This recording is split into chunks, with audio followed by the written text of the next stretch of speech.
آخری آیت نمبر 163 ہے، اور رکن نمبر 20 کی سب سے پہلی آیت نمبر 164، یعنی 163 اور 164 ان دو آیتوں میں نے تلاوت کی ہے۔ اور پچھلے درس میں ہم نے سورہ بقرہ کی رکن نمبر 19 کی آخری آیت یعنی آیت نمبر 163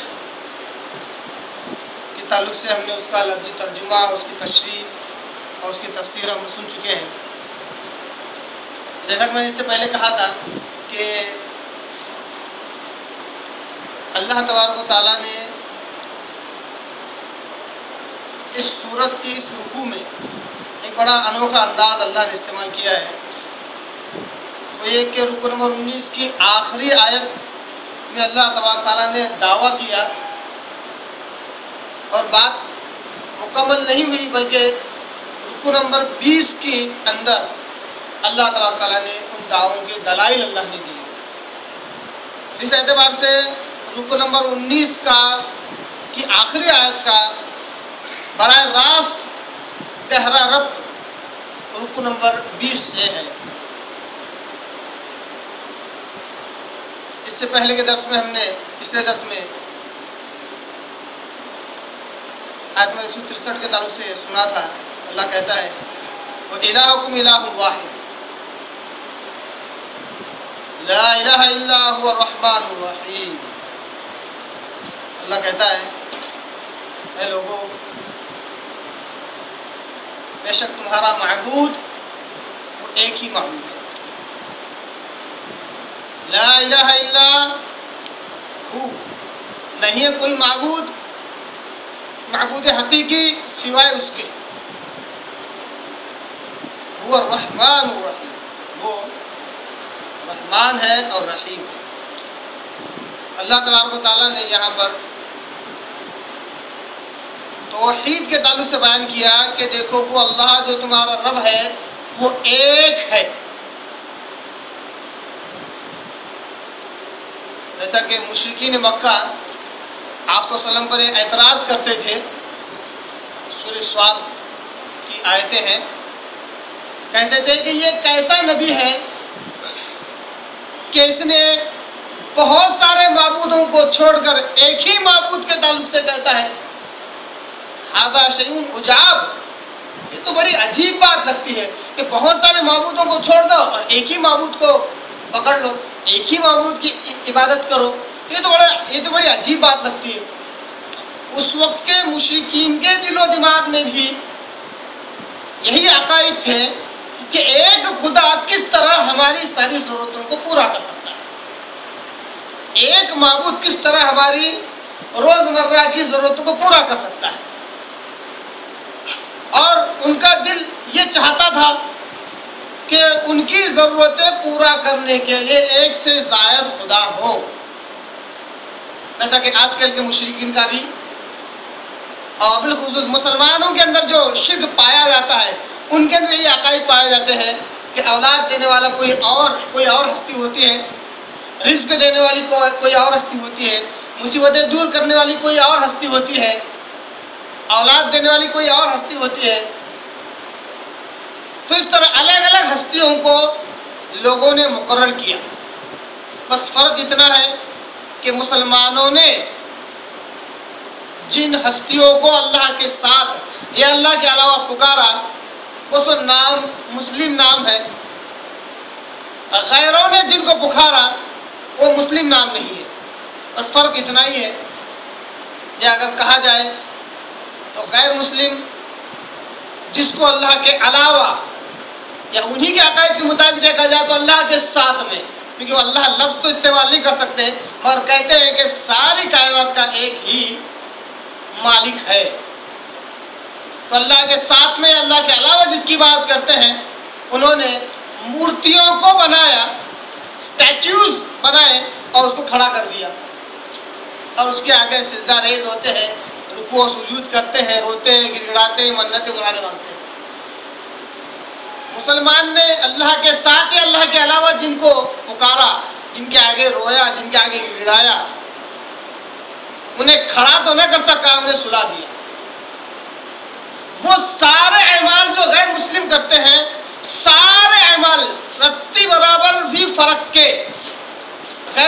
اعمال سارے کرتا ہے، صرف فرق ناموں کا ہے، فرق ہے وہ صرف ناموں کا ہے۔ وہ سارے اعمال جو غیر مسلم اپنے آستانوں پر کرتا ہے، مسلمان بھی اپنے آستانوں پر وہ سارے اعمال کرتا ہے۔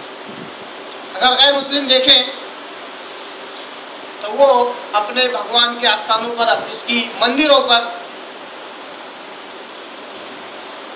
اس کی زیارت کے لیے جاتا ہے، ہر روز یا ہفتے میں ایک بار یا مہینے میں ایک بار یا سال میں ایک بار اس کے لیے گشت کرتا ہے، اس کے لیے سفر کرتا ہے اور اس کی زیارت کرتا ہے۔ مسلمانوں نے بھی یہی رویہ اختیار کیا، اللہ کے علاوہ کسی اور گھر کی طرف سفر کی نیت کرنا، زیارت کے لیے سفر کی نیت کرنا۔ آپ صلی اللہ علیہ وسلم کہتے ہیں، صحیح بخاری سے مسلم کی حدیث ہے، آپ صلی اللہ علیہ وسلم کہتے ہیں صرف 3 ہی جگہ ایسی ہیں جس کے لیے اگر کوئی شخص سفر کرے تو زیارت کی نیت سے کر سکتا ہے۔ 3 کے علاوہ کسی اور جگہ زیارت کی نیت سے سفر نہیں کر سکتا ہے، ثواب کمانے کی نیت سے نہیں کر سکتا ہے، دین کا حصہ سمجھ کر نہیں کر سکتا ہے۔ ایک مسجد حرام، مسجد نبی اور بیت المقدس، 3 ہی مقامات پر زیارت کی نیت سے سفر کر سکتا ہے، 3 کے علاوہ کہیں نہیں کر سکتا ہے۔ حدیث موجود ہے، کئی سالوں سے 1000 سال سے بھی زیادہ ہو گیا، حدیث کتابوں میں یہ بھی موجود ہے، علماء بھی پڑھ رہے ہیں، عوام کو معلوم ہے، مگر پھر بھی مسلمانوں کے ذہنوں سے یہ محو ہے، بالکل ہی کھو چکے ہیں۔ آج بھی مسلمان ایسی جگہوں کی طرف زیارت کی نیت سے سفر کرتے ہیں جس کی شرعی طور پر نہ اللہ نے ہدایت دی ہے نہ اس کے رسول نے ہدایت دی، سفر ہی نہیں کرتا ہے۔ وہاں جہاں جاتا ہے، اگر غیر مسلم کو اگر ہم دیکھتے ہیں، وہ اپنے بھگوانوں کے اطراف چکر لگاتا ہے، جس کو طواف کہتے ہیں چکر لگانے کو۔ وہی سارا کام مسلمان بھی کرتا ہے، اللہ کے علاوہ غیر اللہ کے لیے یا اللہ کے علاوہ دوسری ہستیوں کے اطراف طواف کرتا ہے۔ یہاں تک کہ بعض لوگوں نے یہ بھی دعویٰ کیا، اللہ معاف کرے، جھوٹی حدیثیں تک گھڑ دی اور کہا جو شخص فلاں درگاہ پر جائے 7 مرتبہ تو اس کو 1 حج کا ثواب ملتا ہے۔ یہ حدیثیں تک گھڑ دی۔ اگر کوئی قول ہوتا، کوئی جملہ ہوتا، کسی کا فرمان ہوتا، کوئی حرج نہیں تھی۔ اسلام کے نام پر، نبی اکرم کے نام پر یہ جھوٹی حدیثیں گھڑ دی کہ جس نے فلاں جگہ پر جا کر 7 مرتبہ زیارت کی یا 7 مرتبہ اس کا چکر لگایا، طواف کیا، تو اس کو 1 حج کا ثواب ملتا ہے۔ نعوذ باللہ، یہ مسلمان کرتا ہے۔ اتنا ہی نہیں، اگر غیر مسلم کی طرف ہم دیکھتے ہیں تو معلوم ہوتا ہے کہ غیر مسلم دعائیاں لگاتا ہے، یا کیا کہتے ہیں، کالی ماتا، ہے بھگوان، ہے کرشن، اس طرح کے الفاظ صرف دعائیاں دیتا ہے، پکارتا ہے مدد کے لیے۔ مسلمان بھی درگاہوں پہ، آستانوں پہ جا کر ایسی دعائیں لگاتا ہے، یا غریب نواز، یا داتا گنج اجمیری، یا سے ندا کرتا ہے، جبکہ یا حرف ندا اس شخص کے لیے ہوتا ہے جو زندہ ہو اور سامنے موجود ہو۔ یہ 2 شرائط کے ساتھ لفظ یا استعمال ہوتا ہے، جو زندہ ہو اور سامنے موجود ہو۔ اگر کبھی اس کا استعمال خطوط میں کیا جائے تو ایک صرف خبر ہوتی ہے، جب وہ خبر پہنچتی ہے تو زندہ ہوتا ہے وہ شخص اور سامنے موجود ہوتا ہے۔ جس کے پاس یہ خط پہنچ جائے وہ زندہ ہوتا ہے، سامنے موجود ہوتا ہے، اس لیے وہ یا لفظ خطوط میں استعمال کیا جائے، ورنہ جب تک لکھنے والا خط لکھتا ہوتا ہے وہ ایک خبر ہوتی ہے، جیسے وہ خبر اس تک پہنچتی ہے یا کے دونوں شرائط پورے ہو جاتے ہیں۔ اس کے علاوہ کسی اور ہستی کے لیے یا کا لفظ استعمال کرنا، جن کا انتقال ہو کر، جن کی وفات پا کر، جنہیں موت آ کر کئی سال ہو چکے ہوتے ہیں، ان کے لیے یا کا لفظ استعمال کرتا ہے، دعائیاں دیتا ہے۔ غیر مسلم اپنے اپنے آستانوں پہ، اپنی مندروں پہ بھجن گاتے ہیں۔ اگر ہم غور کریں تو مسلمان بھی اپنے اپنے آستانوں میں قوالیاں گاتا ہے، اور حیرت در حیرت غیر مسلم تو صرف کیا کہتے ہیں بھجن گا رہے ہیں، مرد عورت سب کی سب مکس ہے، مگر مسلمانوں کے پاس اگر آ کر دیکھتے ہیں افسوس ہوتا ہے کہ ایک طرف سے آدمی اٹھ کر قوالی گاتا ہے وہ بھی عشقیہ، اور ایک طرف سے عورت اٹھ کر قوالی گاتی ہے، اس کو وہ دین کا حصہ سمجھتے ہیں۔ اتنا ہی نہیں، یہ قوالیاں گاتے ہوئے کچھ رقص بھی ہوتا ہے، کچھ ناچ بھی ہوتا ہے، ڈانس بھی ہوتا ہے، اور ساتھ ہی ساتھ میوزک بھی ہوتی ہے۔ کچھ جگہ جو ترقی یافتہ درگاہیں ہیں، ترقی یافتہ آستانے، وہاں پر تو ڈی جے لگایا جاتا ہے جس میں مرد اور عورت دونوں ناچتے ہیں، اور ان کے عقیدے کے مطابق وہ کہتے ہیں کہ ناچنا بھی، رقص کرنا بھی ایک عبادت ہے۔ کیا کہتے ہیں؟ ناچنا اور رقص کرنا بھی عبادت ہے، اس لیے وہ ناچتے ہیں، مرد اور عورت دونوں ناچتے ہیں، اور قوالیوں میں مرد اور عورت کا دونوں کا مقابلہ ہوتا ہے۔ یہ کہاں ہو رہا ہے؟ اگر اللہ کے ولی کے پاس اگر ایک کام ہو رہا ہے، اگر انہیں ہم ماننے والوں بالفرض کے وہ زندہ ہے، تو قسم خدا کی ایسی برائی کی جگہ وہ کبھی نہیں ٹک سکتے، کبھی نہیں رہ سکتے۔ اگر وہ زندہ نہیں ہے تو ان کی جگہ پر جا کر یہ سارے تماشے کرنا بیکار ہے۔ یہ زندہ سمجھ کر کر رہے ہیں، اگر سمجھ کر کر رہے ہیں تو قسم خدا کی اگر وہ اللہ کے ولی ہے اور مر چکے ہیں، اللہ انہیں خبر دے رہا ہے کہ اس سے اگر یہ سب کچھ ہو رہا ہے تو اللہ سے فریاد کر کے اللہ کیسے عذاب میں لا کر تو نے مجھے سلا دیا، کہ کیسے جاہلوں کے بیچ میں تو نے مجھے سلا دیا، مجھے اچھی جگہ پر شفٹ کر دے، اللہ سے دعا کر لیں گے۔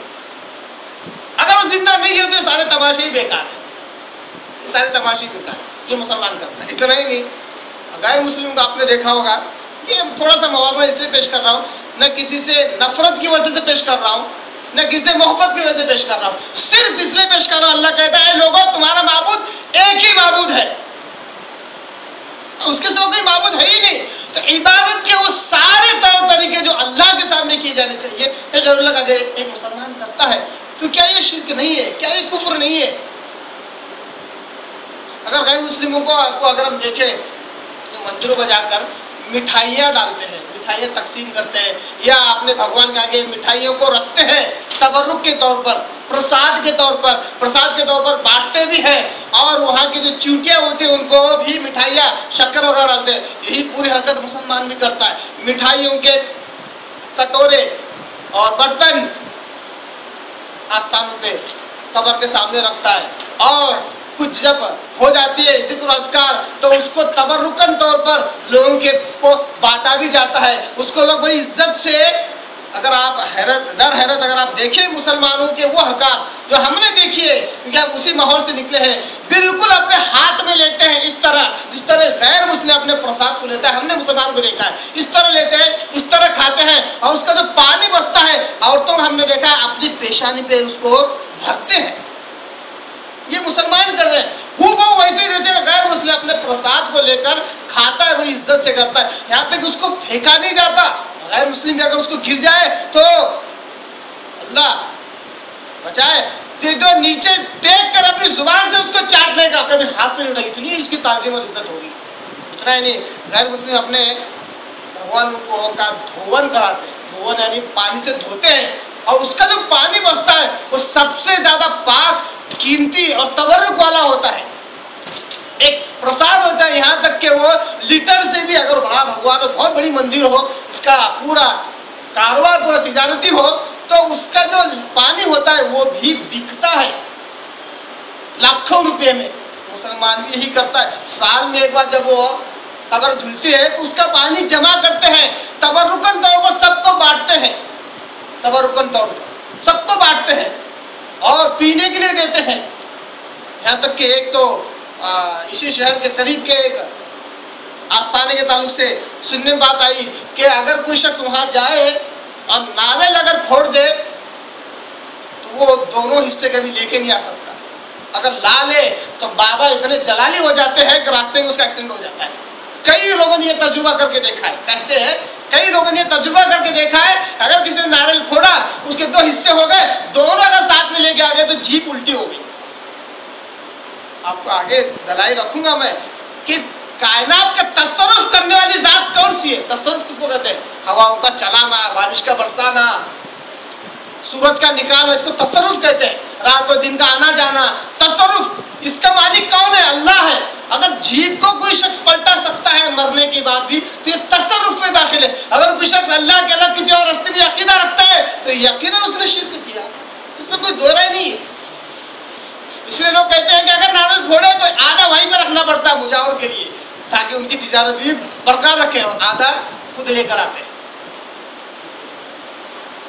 اتنا ہی نہیں، اگر آپ غیر مسلم پر اگر غور کریں، غیر مسلم جب جاتا ہے ہر منزل کا دروازہ چھوٹا ہوتا ہے. کیوں؟ کوئی بھی تکبر، متکبر، گھمنڈی شخص اس مندر میں داخل نہ ہو، بلکہ جھک کر داخل ہو. درگاہوں کے جتنے بھی آپ کو دروازے ملیں گے سب کے سب 3.5 سے 4 فٹ کے ملیں گے، تاکہ کتنا بھی متکبر انسان وہاں آئے تو ولی کے آگے جھک کر آئے، جھک کر ہی داخل ہونا پڑتا ہے. آپ برابر بالکل سامنے ہی قبر ہوتی ہے. اور غیر مسلم جس طرح مندر سے ڈائریکٹ پلٹ کر پیٹھ دکھا کر نہیں جاتا ہے، مسلمان بھی اس طرح پیٹھ دکھا کر کبھی نہیں جاتا ہے، الٹے پاؤں جاتا ہے. یہ سارے اعمال اللہ کے لیے کیے جانے چاہیے. ایسی تعظیم اللہ کی ہونی چاہیے، اللہ کے گھر کا طواف ہونا چاہیے، اللہ کی دعائی ہونی چاہیے کہ اللہ بچا، اللہ مصیبت دور کرے، اللہ اولاد ہے، اللہ کے گھر رونا اور گڑگڑانا چاہیے. اللہ سے کہنا چاہیے کہ اللہ تیرے در سے میں کہیں نہیں جاؤں گی، تیرے در کو چھوڑ کر میں کہیں نہیں جاؤں گا جب تک کہ تو میری مراد پوری نہ کرے. یہ سارے اقوال، یہ سارے جملے غیر اللہ کے اگر رو رو کر کہا جاتا ہے. کہتی عورت کے بابا اگر آپ نے اولاد نہیں دی تو آپ کی جالی ہلا ہلا کر آپ کے جلال کو جگہ ہوئی، ایسے الفاظ اختیار کرتے ہیں. وہ سارے اعمال جو ہندو کرتا ہے وہ سارے اعمال مسلمان کرتا ہے. یہ عبادت کے طریقوں میں سے. کیوں؟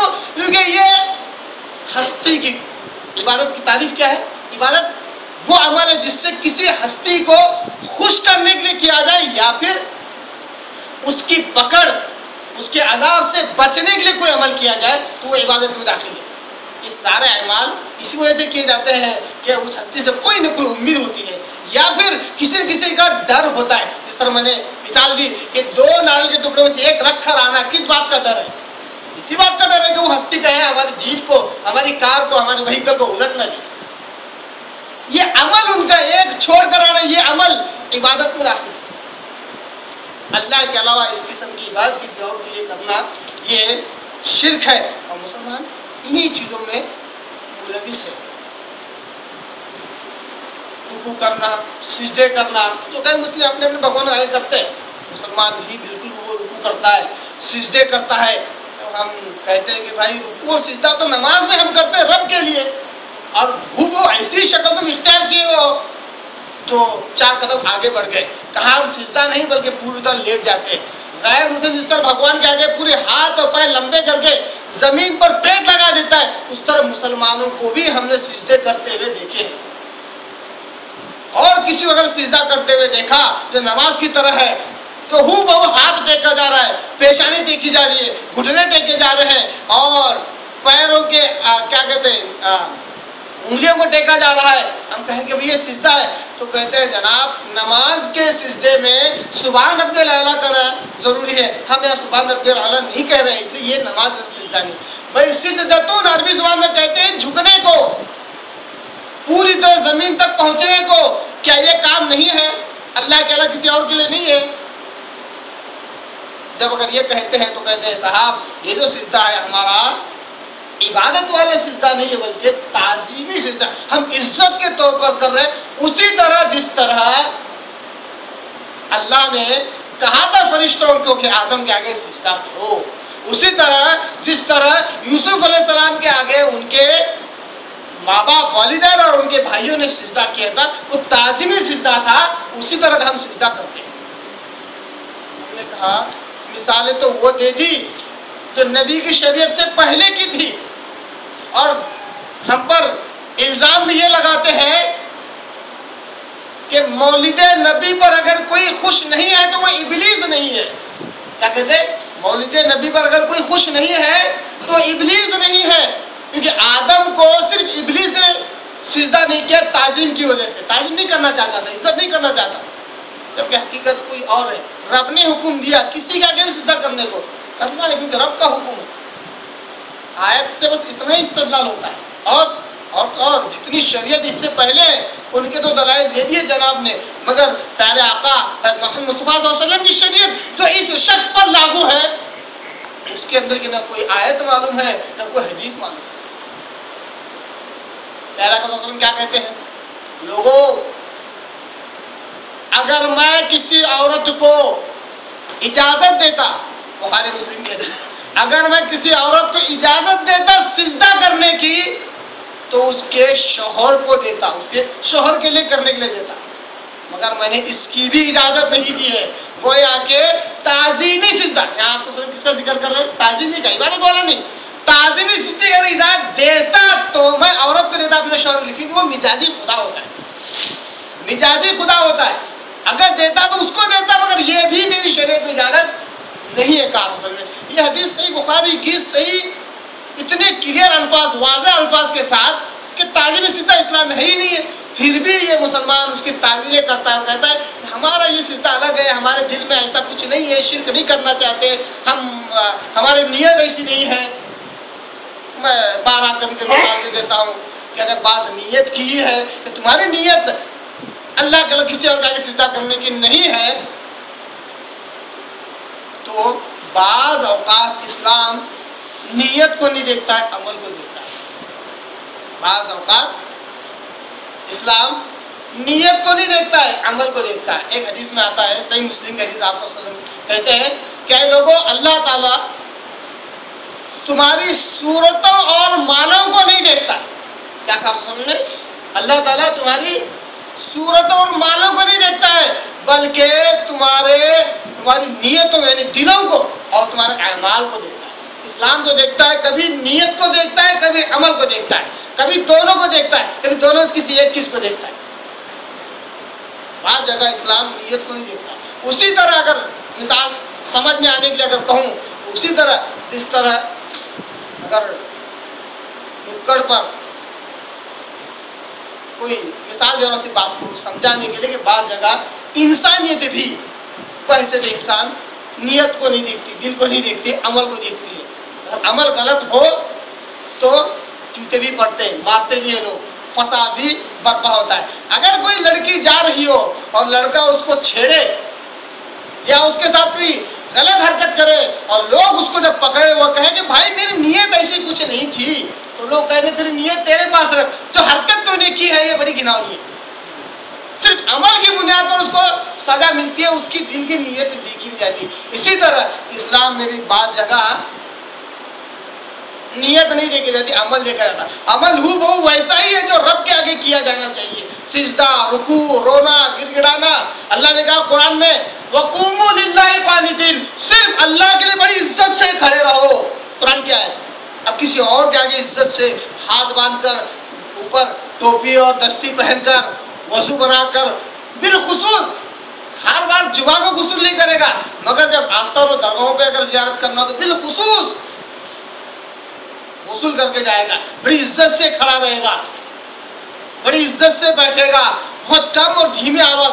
جمعہ کے دن بھلے ہی خطبہ چل رہا ہو تو نماز سے 2 منٹ پہلے آ کے جمعہ کا پورا ستیہ ناش کر دے گا، جمعہ پوری برباد کر دے گا، مگر جب وہاں جائے گا تو وقت سے پہلے جائے گا، وقت سے پہلے حجرے کی بکنگ کرے گا، اور جب جائے گا تو بڑے دھیمے سے بات کرے گا۔ کیوں؟ ولی کی شان میں گستاخی نہ ہو۔ یہ تعظیم جو مسجد سے کرنا چاہیے، کسی اور جگہ سے یہ تعظیم کا ربط اس کا ہے، تعظیم کا تعلق اس کا ہے، تو یہ کیا ہے؟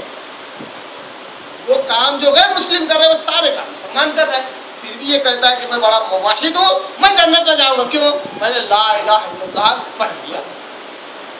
انہوں نے آپ کو نے کہا کہ جس نے لا الہ الا اللہ کہہ دیا وہ جنت میں جائے گا، مگر صرف زبانی کہنے پر نہیں ہے، جس نے اس کا تقاضا پورا کیا، لا الہ الا اللہ کا معنی مفہوم جس نے سمجھ لیا وہ جنت میں جانے والا، جس نے سمجھا ہی نہیں اور اس کو ایک ذکر کے طور پر رٹ لیا اور یاد کر لیا تو جنت میں کیسے جائے گا؟ لا الہ الا اللہ جس نے 1,00,000 بار پڑھ لیا اس کو اتنے نہیں کیا، 1,00,000 بار پڑھ رہا ہے، نہ معنی پتا ہے نہ مفہوم پتا ہے، اس کی کیا تقاضے وہ بھی نہیں پتا ہے۔ اسلام میں سب سے بنیادی اگر کوئی چیز ہے تو یہی ہے کہ ایک اللہ کی بات کی جائے، بات پوری ہو گئی، اور اس کے ساتھ کسی کو شریک نہ کیا جائے۔ یہ دونوں باتوں کے ساتھ ہی اسلام کی بنیاد پوری ہوتی ہے۔ کلمے کی بھی یہی سے شروعات ہوتی ہے، کلمہ شہادت کی شروعات یہی ہوتی ہے، اشہد ان لا الہ الا اللہ وحدہ لا شریک لہ۔ کلمہ شہادت کو تو ہم یہ کہتے ہیں کہ میں گواہی دیتا ہوں کہ اللہ سے کوئی معبود نہیں، وہ ایک ہے، اس کا کوئی شریک نہیں، تب جا کے کلمہ شہادت بھی پورا ہوا ہے۔ اور کلمہ طیبہ تو لا کے ساتھ شروع ہو رہا ہے، نہیں ہے، کوئی ہے ہی نہیں معبود.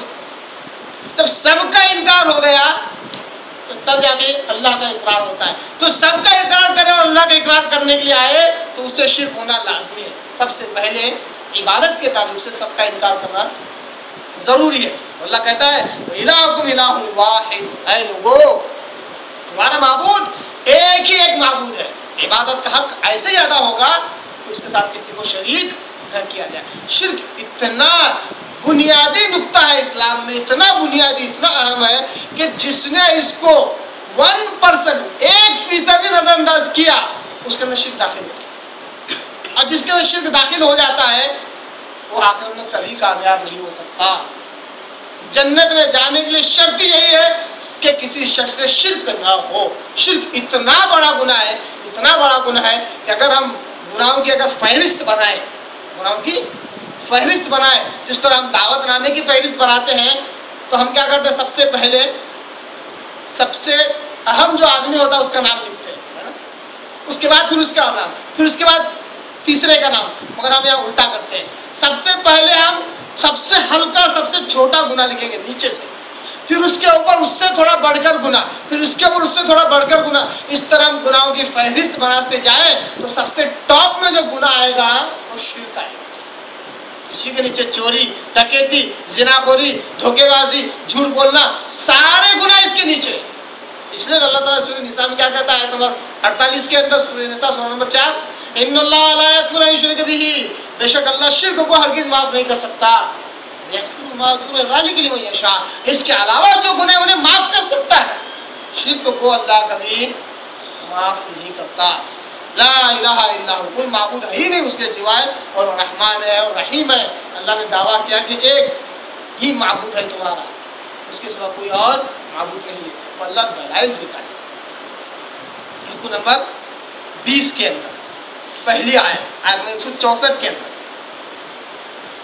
ہم آیت نمبر 164 کو آج پڑھ لیں گے، اس کا ترجمہ بھی دیکھ لیں گے اور اس کی تشریح اگلے درس میں دیکھیں گے.